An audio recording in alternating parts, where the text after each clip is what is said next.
오늘 저녁에 백합 찬양대가 참 곱게 불렀는데, 처음에 여호와는 나의 선하신 목자 할 때 가슴이 그만 저릿저릿해서, 그래서 이 우리 현 집사님이 정말 이 꽃줌마들을 데리시고, 요새는 꽃줌마라 그러대.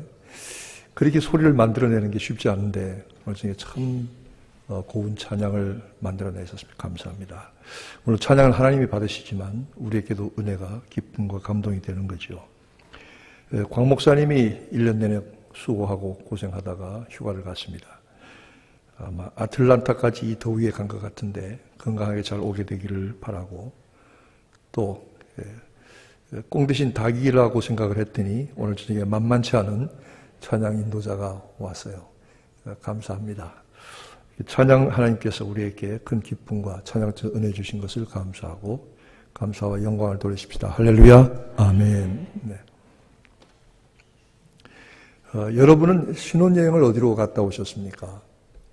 목사님이 둥단지처럼 왜 신혼여행을 얘기를 하는지, 물론 아직 결혼 안 해본 처녀 총각들은 잘 모르겠지만, 그 신혼여행을 어디로 다녀오느냐. 저는 31주년이 지나고 32주년 결혼되는데, 제가 결혼했을 때는 참 가난했습니다. 가난한 신학생이니까,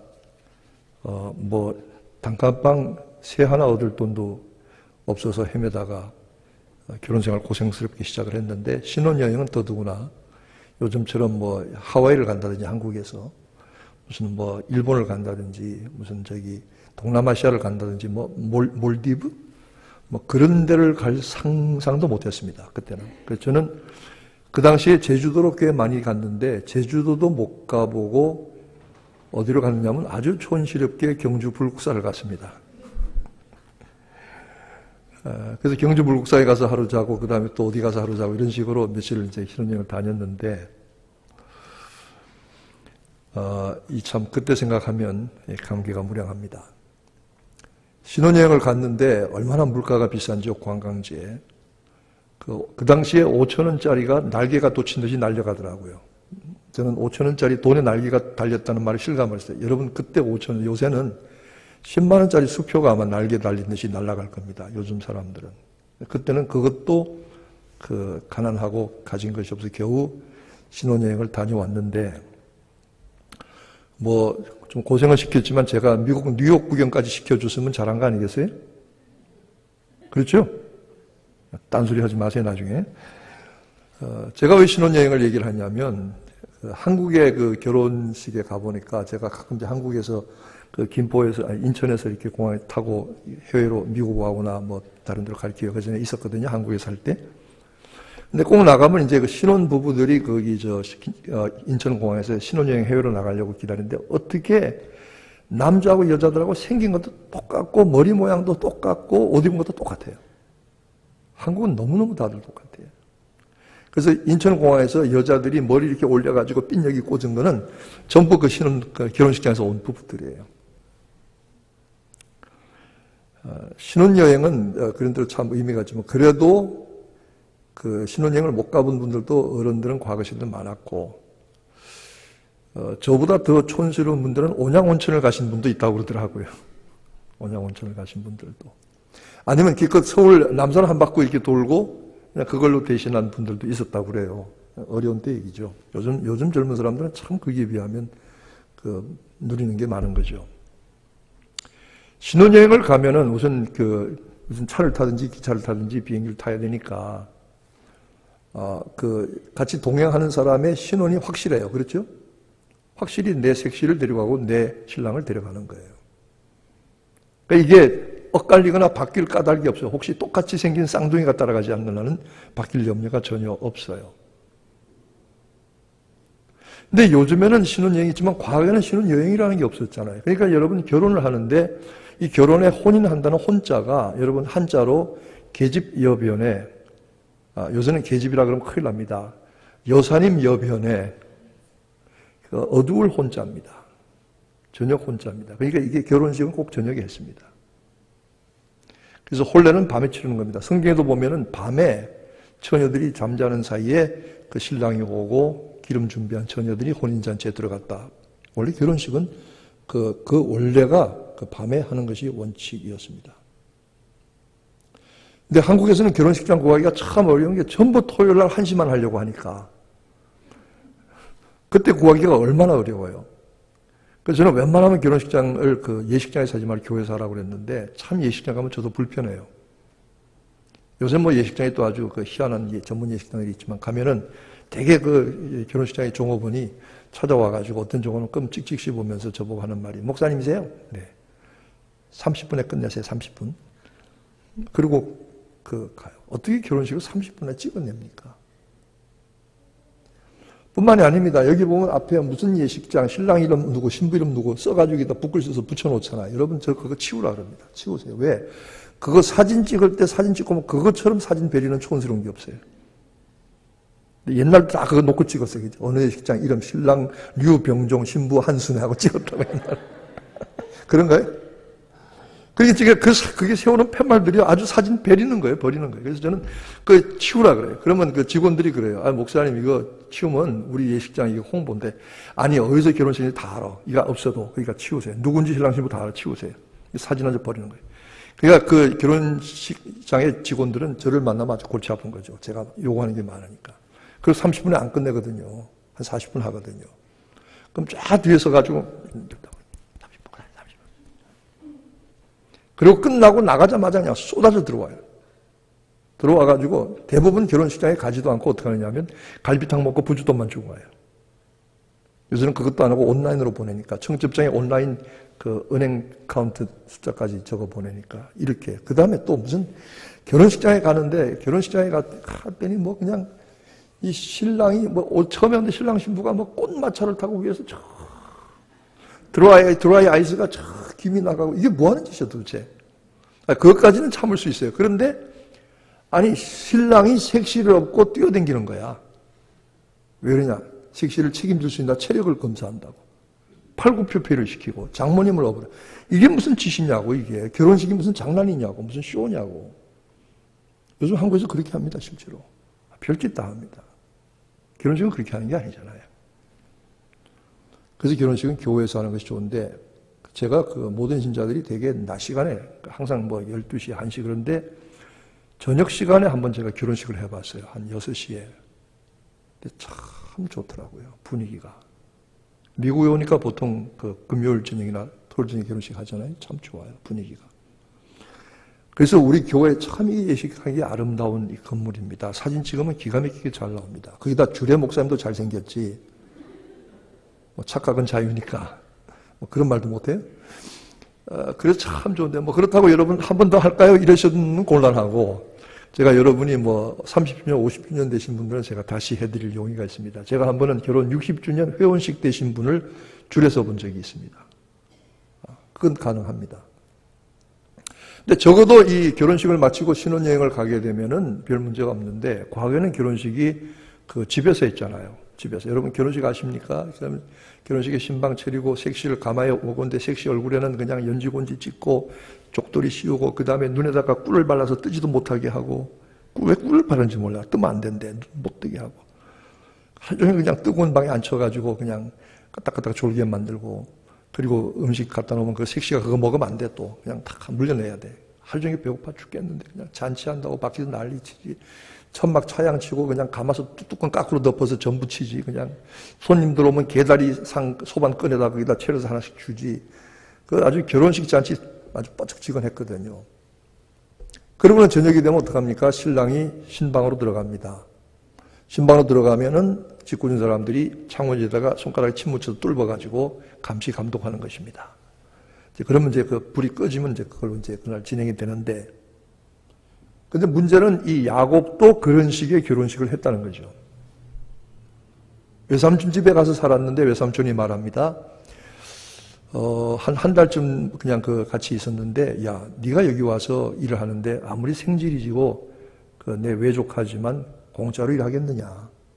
내가 너한테 무슨 보수를 줘야 될 거 아니냐? 그랬더니 외삼촌의 딸이 있는데 둘째 딸을 그냥 제게 주세요. 그랬습니다. 근데 성경에 보면은 큰 딸인 레아와 둘째 딸인 라헬의 차이를 말하고 있죠.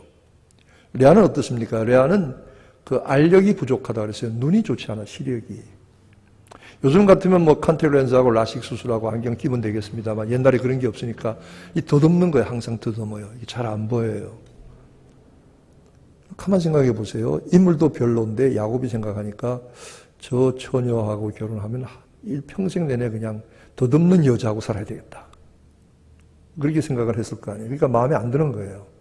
근데 그 동생인 라헬은 아주 예뻐요. 아주 예쁘게 생겼어요. 아주 매력 있는 여자예요. 인물이.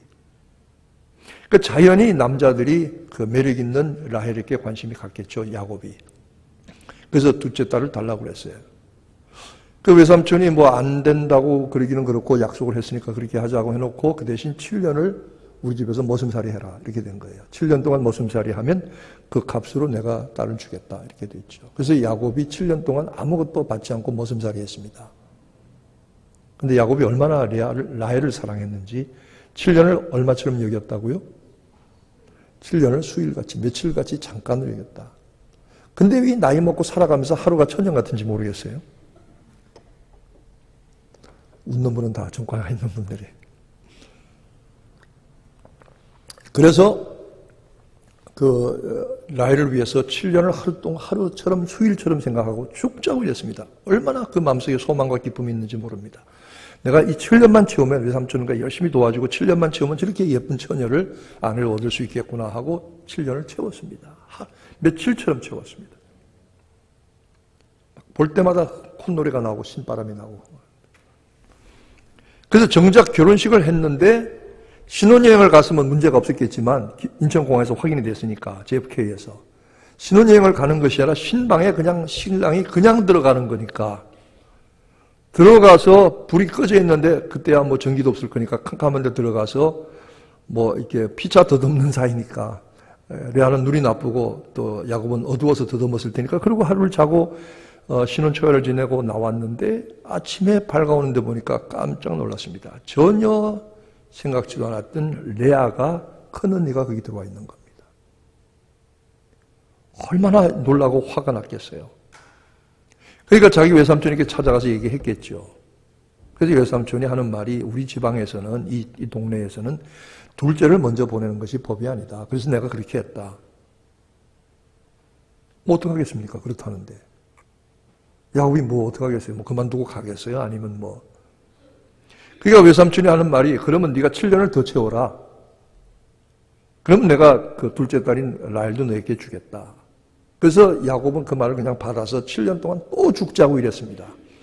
한 번 7년만 일하면 될 것을 7년을 또 일한 것입니다. 그래서 어쨌든 간에 14년을 외삼촌을 위해서 공짜로 일을 하고 딸들을 받았습니다. 외삼촌 라반은 딸들을 14년 동안 부려먹고 공짜로 부려먹고 그냥 내어준 겁니다. 장사를 해도 아주 수지 맞는 장사를 한 거죠. 그대로 뒀다가는 곤란한 처지니까. 14년 동안. 근데 생각을 해보세요. 결혼할 나이가 되었는데 7년 있다가 또 7년 있으면 이제 나이가 꽤 찼겠죠. 사실은 라헬은 그 바람에 결혼이 좀 늦었을는지도 모릅니다. 어쨌든 간에 이 라반이 야곱과의 약속을 어긴 것은 일종의 혼인을 빙자한 사기에 해당합니다. 이 라반이 사기를 친 거죠. 약속을 깬 거죠. 그러니까 그 큰 딸을, 둘째 딸을 달라고 했으면 둘째 딸을 그냥 줬으면 됐을 텐데 이 장난치고 잔꾀를 부리고 술을 쓴 겁니다. 여러분, 세상을 살아가는 방법에는 두 가지가 있습니다. 있는 대로 살아가는 방법이 있고 아주 잔꾀를 쓰면서 살아가는 방법이 있습니다.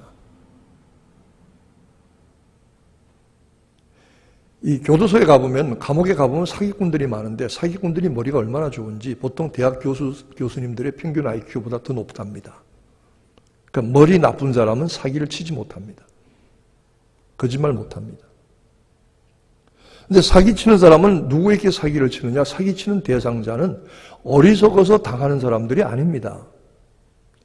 여러분, 야곱이 이게 바보입니까? 아닙니다. 야곱이 얼마나 영악한 사람인지 모릅니다.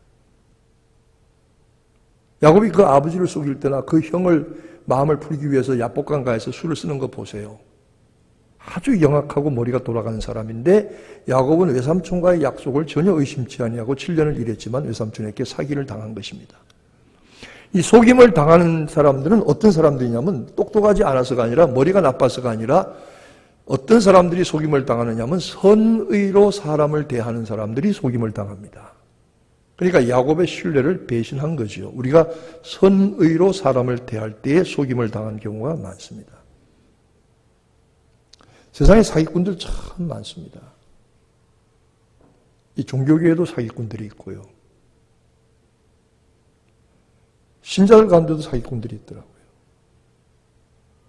세상에도 많아요. 사기치는 일들이 참 거짓말하는 일들이 남을 속이거나 부당한 이득을 취하는 경우들이 많이 있습니다. 그런데 이런 사람들은 왜 당하느냐 하면 선의를 가지고 사람을 신뢰하다가 당하는 것입니다.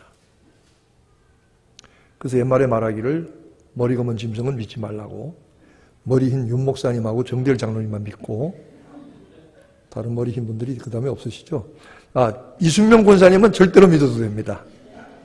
네, 근데 그 옆에 앉은 분은 좀 조심해서 생각해서 믿으시기 바랍니다. 머리 검은 사람은. 여러분은 거짓말 안 하십니까? 저는 가급적이면 거짓말 안 하고 살려고 애를 씁니다. 그게 정직한 그 고백입니다. 가급적이면 있는 대로 거짓말하지 않고 살아가려고 애를 씁니다. 마크 트웨인이 그랬습니다. 자기는 한 번도 거짓말 해본 적이 없다고 평생. 그랬더니 그게 제일 큰 거짓말이랍니다. 우리 필요에 따라서 거짓말은 물론 red liar도 있고 그다음에 white liar도 있습니다. 흰 거짓말도 거짓말은 거짓말입니다. 저도 뭐 거짓말이라고 할지는 모르지만 좀 그렇게 얘기할 때가 있습니다. 예를 들어서 뭐 어떤 성도들이 뭐 음식을 해서 주면 너무너무 맛있네요. 저 이렇게 맛있는 거 처음 먹어봐요. 에이, 목사님은 뭐 만난 사람은 근데 미안하지만 나 지난번에 뭐 먹었는지 내가 다 잊어버렸어요. 그렇게 해서 위기를 띄우지만은 근데 그렇게 뻔히 알면서도 그런 정도의 카멘트는 사람들이 기분 나빠하지 않죠. 기분 나지 않죠. 이 여자들 보고 조심해서 말해야 되는 게 있습니다. 요새 건강하게 보이네. 큰일 납니다, 여러분. 그랬다간 집에 가서 들여다보고 또 들여다보고 저울에 올라갔다 내려갔다 그럴 겁니다. 여자들 보고는 요새 왜 이렇게 좀 연약해 보여? 헬스개졌네? 이러면 상당히 좋아할지 모릅니다.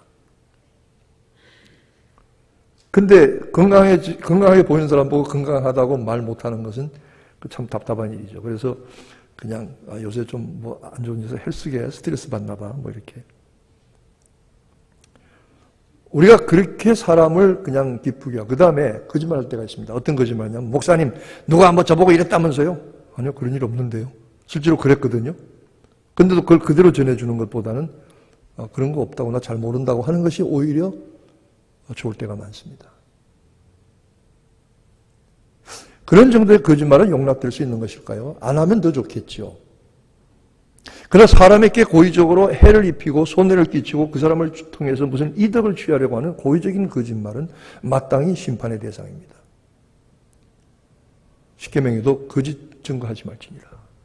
이웃에게 대하여 거짓 증거하지 말. 사람의 생명이 왔다 갔다 하는 일에 거짓말로 증거해서 이웃에게 심판과 재판이 임하게 하지 말라. 세상에는 우리를 의외로 속이려고 하는 사람들도 많습니다. 여러분, 먹는 것 가지고 많이 속였습니다. 요새 뭐 중국에는 플라스틱으로 쌀도 만들고 가짜로 계란도 만든다는데 참 놀라운 일입니다. 어떻게 그렇게 하는지 모르겠어요. 제가 오래전에 중국을 갔습니다.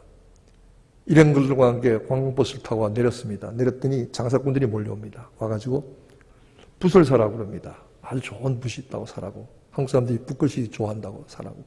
얼마냐 그러니까 한 개에 10,000원이랍니다. 안 샀죠. 저는 붓글씨를 잘 못 쓰니까. 사람들이 잘 안 사죠.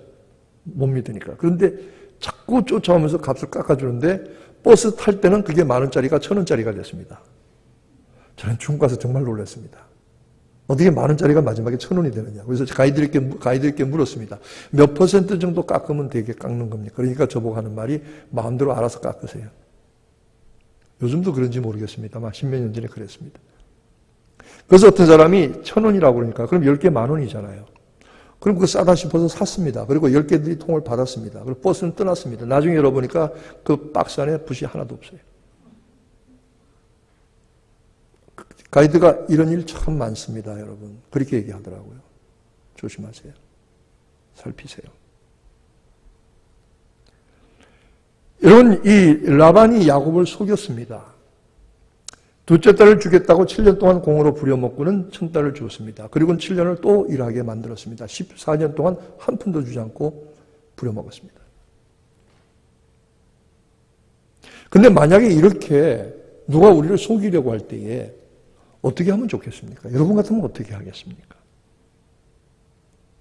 누가 나를 의도적으로 속이려고 할 때 아마 이 라반은 그 조카를 속이려고 처음부터 계획했던 것 같습니다. 어떻게 하면 좋겠습니까? 이렇게 우리를 속이려고 할 때 어떻게 하면 좋겠습니까? 여러분 어떤 방법이 있습니까? 선의를 가지고 사람을 신뢰하는 사람을 속이려고 할 때 우리 어떻게 하면 좋습니까? 제가 가만히 생각하니까 답이 나왔습니다. 어떻게 하면 좋은가? 답은 무엇이냐면 그대로 속아주는 것밖에 없습니다. 방법이 없더라고요. 속이겠다고 하는데 속아야지 어떡하나요? 사람의 선의를 파고 들어와서 그걸 이용해서 속인다고 하면 속아줘야죠. 방법이 없습니다. 야곱은 깨끗하게 속았습니다. 근데 문제는 이 라반도 결국은 마지막에 야곱에게 속임을 당합니다.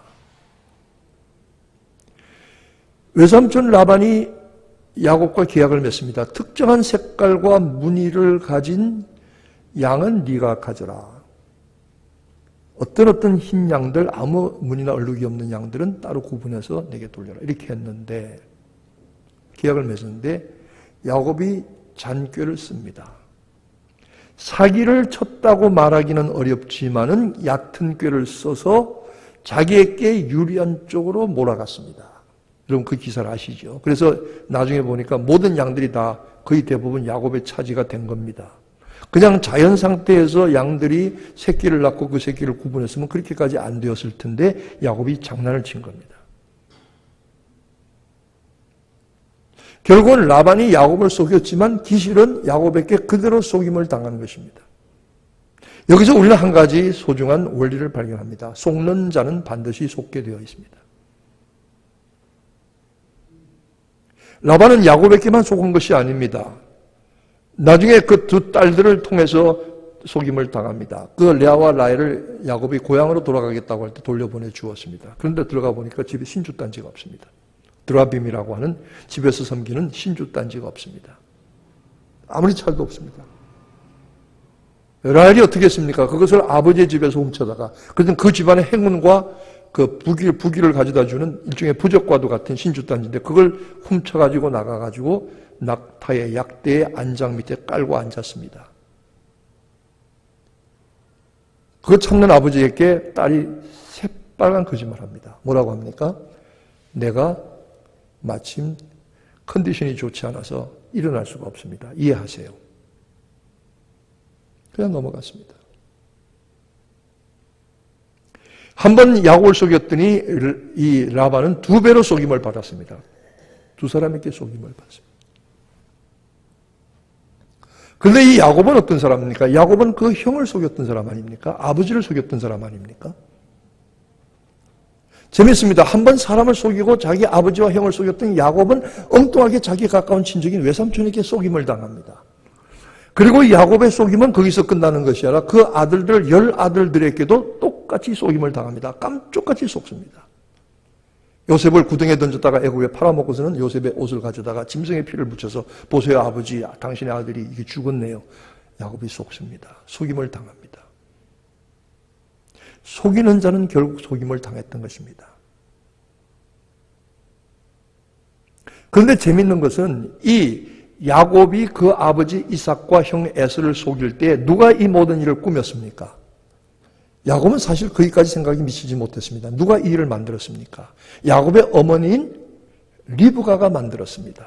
음식을 집에 있는 짐승을 잡아다가 들짐승 음식을 만들어주고, 그리고 짐승의 가죽을 야곱의 손에다가 손등에다 붙이고, 이렇게 해서 털복숭이를 만들고, 그 어머니가 깜쪽같이 야곱을 시켜서 자기 남편을 속인 것입니다. 자, 그러면 보십시다. 리브가는 누구의 여동생인가요? 라반의 여동생입니다. 야곱은 누구의 아들입니까? 리브가의 아들입니다. 그리고 자기 아버지를 속여먹은 라헬은 야곱과 어떤 관계가 됩니까? 외사촌, 고종사촌 관계가 되는 것입니다. 그래서 야곱이 그와 같은 인물이 된 것은, 그와 같은 속임의 인물이 된 것은, 그리고 이 모든 속이고 속는 참 기가 막히고 우스꽝스러운 이 블랙 코미디라 그러는데, 이 블랙 코미디의 중심 인물들이 된 것은 한 가지로 말하면 그 외삼촌 집안에 흘러오는 핏줄입니다. 참 외갓집 잘 만나야 됩니다. 여러분, 웃을 일이 아닙니다. 정말 외갓집 잘 만나야 됩니다. 모든 사람의 이 외모나 생긴 것들은, 성격은 대개 아버지를 닮지만 속에 있는 기질은 어머니를 닮는 경우가 많습니다. 그러니까 아버지는 겉을 낳고 어머니는 속을 낳는 겁니다. 사람이 다 그런 건 아니지만 대부분 제가 목회하면서 많은 가정들을 이렇게 보잖아요. 어떤 집에서 결혼해서 애를 낳았다. 그러면 이제 우리 재현 형제도 이제 아기를 데리고 왔지만, 그리고 여러분도 앞으로 애를 낳으시고, 여러분들도 누군가의 아들, 딸이긴 하지만, 보면 겉은 아버지가 낳고 속은 엄마가 낳더라고요. 참 묘한 일입니다. 뭐 반대도 물론 있습니다. 그것이 또 다 나쁜 것도 아닙니다. 근데 야곱이 이 사기꾼의 기질, 협작꾼의 기질을 가진 것은 누구에게로 물려받은 것이냐? 자기 외가에서 물려받은 겁니다. 외삼촌도 그렇고 자기 어머니도 그렇고 자기 외사촌 여동생들도 다 마찬가지입니다. 그리고 자기도 마찬가지입니다. 정말 외갓집 잘 만나야 됩니다. 그러면 그쪽에서는 그러겠죠. 정말 친가도 잘 만나야 된다. 근데 생각을 해보세요. 아브라함과 이삭은 선한 사람들입니다. 특별히 이삭은 성경에서 가장 젠틀맨이 한 사람이 있다면 이삭입니다. 어떤 분이 그러다 가장 성경에서 예수님의 온유하심과 온전함을 닮은 인물이 있다면 이삭이라고 누가 그렇게 얘기했습니다. 여러분, 성경에 보면 이삭에 대한 얘기는 별로 없습니다. 거의 뭐 아브라함 아니면 야곱 이야기 아니면 요셉 이야기입니다. 이야기가 많다는 것은 그 사람들이 복잡한 사람들이란 뜻입니다. 특별히 야곱은 복잡한 사람이기 때문에 창세기에 길게 말하고 있고, 요셉은 복잡한 인생을 살았기 때문에 길게 창세기의 지면이 할애가 되어 있는 것이지요.